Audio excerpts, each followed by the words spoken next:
ህዝቡ ብዙ መከራ ተጋርጦበት የጦርነት ድባብም ሰፊው የሚወራበት ብዙ ደግሞ በተለይ በኢኮኖሚ ማህበራዊ ሁሉም ጉዳዮች የቆሙበት ሁኔታ ነው ያለው።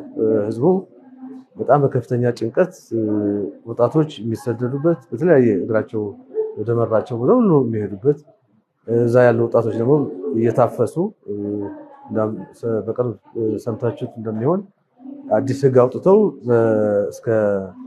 እስከ ሞት ቅጣት ድረስ የሚያስደርስ ቅጣት የያዙበት ሁኔታ ነው ያለው። ስለዚህ በጣም መጥፎ ሁኔታ ነው ያለው። ወጣቶች በጉልበት የታፈሰው ወደ ማሰልጠኛ ማዕከላት እየገቡ ናቸው። የሚገደሉ የሚታሰሩ ወላጆች በጣም ብዙ ናቸው። በየመንገዱ ወደ አዲስ አበባ የሚወጣ አውቶቡሶች እኮ እያስወረዱ ወደ ስልጠና የሚወስዱበት ሁኔታ ነው ያለው። ሰው መብት ረገጣው በቃ ጫፍ ላይ ደርሶ ህዝቡ ተሸብሮ እንግዲህ ዋናው ዓላማ መስለኝ ከኤርትራ የተማሩት ነገር ነው። ሶስት ታስጨንቀው ሳይወድ ስለ ልማት ስለ ዲሞክራሲ ሳይሆን የሚጠይቀው ስለ ህልውና ብቻ ነው። ስለዚህ ሳይወድ ወታደር ማድረግ ይቻላል የሚል አይ ቲንክ ከሻዕቢያ ጋር የተማሩት ትምህርት እሱ ነው በጣም በፍጥነትና በስፋት እየተገበረ ያለው። ስለ ጦርነት አስከፊነት ውስጡ ላይ ስለነበር እናውቀዋለን። የነሱ ደግሞ በዚህ ጦርነት መኖር የሚፈልጉ ሰዎች ናቸው። ስለዚህ እነሱ ጉዳያቸው አይደለም። ጦርነት ቢነሳም ጉዳያቸው አይደለም። ጦርነት ቢራዘምም ጉዳያቸው አይደለም። ምክንያቱም ከዚህ ሁኔታ አትራፊዎች ናቸው ነው። ከኛም ከሁሉም ከወጣቱ የሚጠበቀው ይሄ ከፋ ጉዳይ ማብቃት አለበት ነው። ማብቃት የሚቻለው ደግሞ እኛ ስንታገለው ነው። እነሱ ጥቂት ናቸው። ጥቂት ሀብታም ግን ለብዙ ዓመታት ደግሞ በኔትወርክ የሰሩ ሰዎች ናቸው። አሁን የውክልና ጦርነት ነው የሚፈልጉት። እንግዲህ ወደ ቀጠናዊ ጦርነት ማድረግ ነው የሚፈልጉት። ቀውሱን ማስፋት ነው የሚፈልጉት። አሁን ህዝቡ በሙሉ ነው የነሱ ጠላት የሆነ ህዝቡ እኮ ነው እያለ አልታፈስም እያለ የታገለ ያለው። ስለዚህ ይሄ ለትግራይ እንታገላለን የሚሉት እሱን ድሮም አልነበረም፣ አሁንም ሊሆን አይችልም። ከም ሓደ ትግራዋይ ሕዚ ዘሎ እዋናዊ ኩነታት ክልል ትግራይ ከም ኢኹም ትገልጽዎ?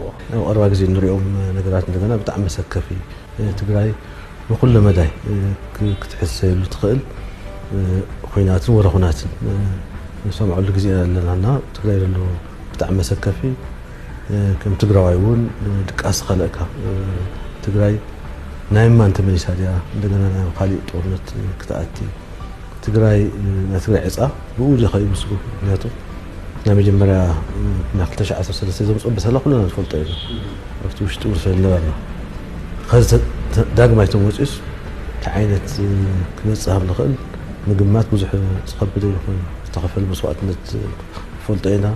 ክልል ትግራይን ህዝቢ ትግራይን ግን ካብ ኩናትን ወራር ኩናትን ከይወፅእ ይድለ እዩ። እዚ ዝኾነሉ ምክንያት እንታይ እዩ? ናይ ትግራይ ህዝቢ ኣብ ኩናትን ኣብ ወራር ኩናትን ጥራሕ ክፅመድ እሞ ኣብ ልምዓት ኣብ ሰላም ኣብ ዲሞክራሲ ምንም ከይስራሕ ዝገብር እዩ። ቀረባ ግዜ ብዛዕባ መረፃ እኮ ይውጋዕ ነይሩ። ትግራይ መረፃ ብምግባር ናይ ሕወሓት ሕጋውነት ዘይተመለሰስ መረፃ ይግበር እዩ ዝብል ኣካል መረፃ ናይ ህዝቢ መሰል እዩ፣ ናይ ፓርቲታት መሰል ክኾነ ሕድሕድ ፓርቲ ተደልዩ ክሳተፍ ተደልዩ ኣይሳተፍ ክብል ይኽእል እዩ። ናይ ህዝቢ መሰል እዩ ቤዚክ ራይት ኢልና እስካ ዓንዱ ዝኸድ ጫፍ ዝኸድ ኣካል ኣሎ።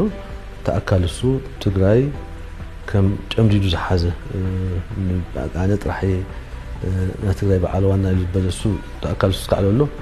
ኣነ ቀፃሊ እውን ብዛዕባ ኩናትን ወረ ኩናትን ክንሰምዕ ናይ ባዕልቶም ውዳበ እውን ዘጣየሽሉ ጉዳያት ኣሎ እሞ እዚ ከይዲ እዚ ተግባር እዚ ናበይ ከምርሕ ዝኽእል በቃ ስልጣን ድሕር ንሕና ዘይሓዝናዮ ከሶም ፕሬዚደንት ትበሃል ስም ግን ክሕዚኦም ዝደልዩ ሶታ ተኸዝናይ ታደሰ ንፍርስ በሙሉ እዩ። ምክንያቱም ንሱ እዩ። ምክንያቱ ካብ መጀመርያ ሰላም ተሃልዩ ተጠያቕ ተሓታትነት ኣሎ።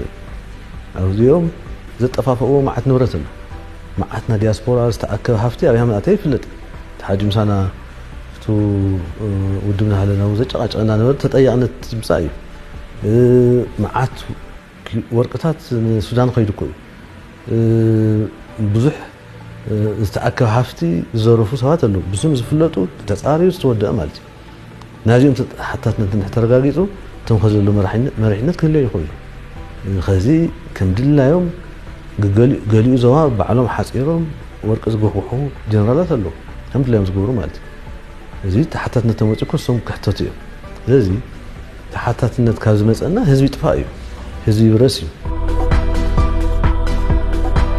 የተጣመረ ያለው ከኤርትራ ግልጽ የሆነ እንትን አለ። ሱዳን ካሉት ኃይሎች ምናልባት ከግብጽም ኢትዮጵያ ውስጥ ካሉ ጽንፈኞችም የሚገናኝበት እንትን አለ። እዛ ላይ ብዙ ግልጽ ያልሆኑ ነገሮች አሉ። ምክንያቱም ይጣመራሉ ጥምረት ላይ ያሉ ምንላቸው አካሎችም የራሳቸው ምክንያት ከነዛ ጋር የማይሰሩበት ምክንያት አለ፣ የሚሰሩበት ምክንያትም ይኖራል። በዋናነት ግን ይሄ እንግዲህ እነሱ እንደሚሉት ያው የፌዴራል መንግስቱን እናንበረክካለን ነው።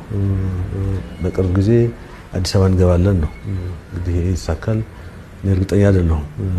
ግን ዋናነት በቃ አትሊስት ጉልበት የማግኛ አይነት የሚመስል ጉልበት አለን። በዚህ ደግሞ ጫና ፈጥረን የፌዴራል መንግስት ለማንበርከክ አይነት ነገር የሚመስል ነው። እንግዲህ በጣም ያሉት ኃይሎች በእኛ ልምድ እኔም እዛ በጦርነትም በነበርንበት ጊዜ ትግራይ ላይ ብዙ ግፍ የሰሩ አካላት ናቸው።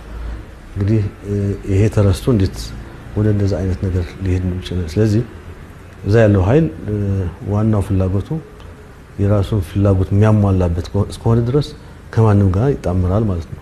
ትግራይ ህዝብ ላይ በደል የፈጸሙት አካላትም ከነሱ ጋር ሆነው ያው እንግዲህ ኃይል አሰባሰብን አይነት ነገር እያየን ያለ ነው እና ምንም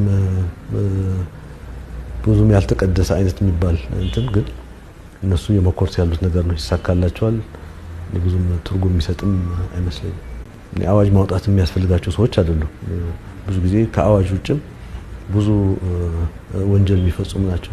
ይሄ ስብስብ የሚያሰባስበው እኮ ዝም ብሎ በአካባቢ በምናምንም አይደለም።